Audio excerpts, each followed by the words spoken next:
नमस्कार, शिक्षालय में आप सभी का बेहद स्वागत है। मेरा नाम है रेणु यादव। ईथेन का मॉलिक्यूलर फॉर्मूला क्या होता है?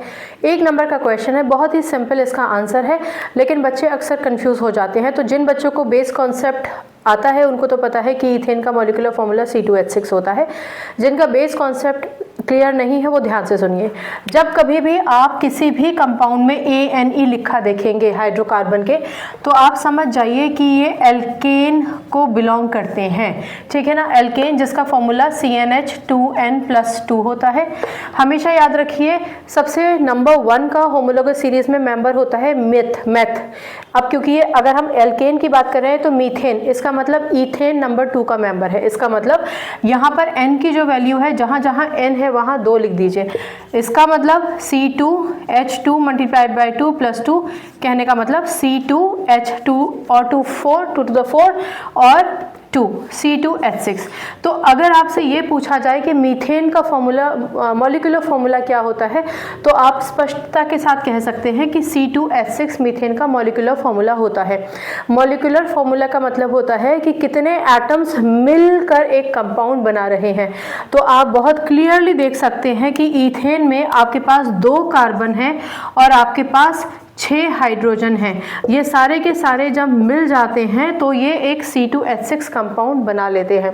इन सारे के सारे एटम्स के बीच में शेयरिंग ऑफ इलेक्ट्रॉन्स होती है, जिसकी वजह से ये शेयरिंग ऑफ इलेक्ट्रॉन्स की वजह से इन सब के बीच में कोवलेंट बॉन्ड होता है। ठीक है ना, ये मैं अलग से बता रही हूँ। मॉलिक्यूलर फॉर्मूला तो C2H6 ही रहेगा, क्योंकि यहाँ पर कार्बन को अपनी वैलेंसी सेटिस्फाई करनी थी, इसलिए उसने हाइड्रोजन से इलेक्ट्रॉन्स को शेयर किया और शेयर करने के बाद उसका फॉर्मूला बन गया ये। हमेशा याद रखिए कि ईथेन जिसमें ANE है वो एल्केन को बिलोंग करता है, और ये इस बात का भी सूचक है कि जितने भी एल्केन्स होते हैं उन सब में सिंगल बॉन्ड होता है। ठीक है ना, तो ये एल्केन्स में सिंगल बॉन्ड दर्शाता है कि ये एल्केन है। एल्केन्स का मतलब सैचुरेटेड हाइड्रोकार्बन है, सिंगल बॉन्ड होता है, इलेक्ट्रॉन्स को शेयर करने से ये बॉन्ड बनता है, जिसको हम कोवलेंट बॉन्ड भी कहते हैं। ये एक्स्ट्रा पॉइंट्स थे जो मैंने आपको बता दिए हैं।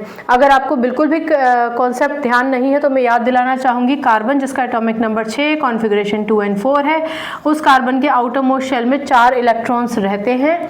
ठीक है, इन इलेक्ट्रॉन्स को शेयर करने की जद्दोजहद में वो हाइड्रोजन के कांटेक्ट में आता है। हर एक हाइड्रोजन अपने साथ एक एक इलेक्ट्रॉन लेकर आता है। हाइड्रोजन अपना एक इलेक्ट्रॉन कार्बन के एक इलेक्ट्रॉन से शेयर करता है और हाइड्रोजन अपना ऑक्टेट कंप्लीट कर लेता है। कार्बन के पास 4 इलेक्ट्रॉन्स थे आउटर मोस्ट शेल में, वो हाइड्रोजन के एक एक इलेक्ट्रॉन्स को शेयर कर लेता है।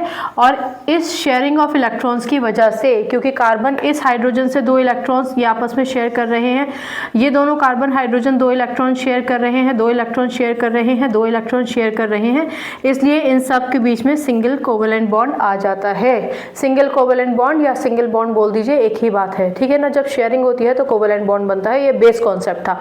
कुल मिला के मॉलिक्यूलर फॉर्मूला ईथेन का क्या है? C2H6। ठीक है ना, अगर बिल्कुल भी बेस भूल गए होंगे तो ये याद रख लीजिएगा। अगर आपसे पूछा जाए कि एल्केन का मॉलिक्यूलर फॉर्मूला क्या है, तो आप C2H6 डायरेक्टली लिख सकते हैं।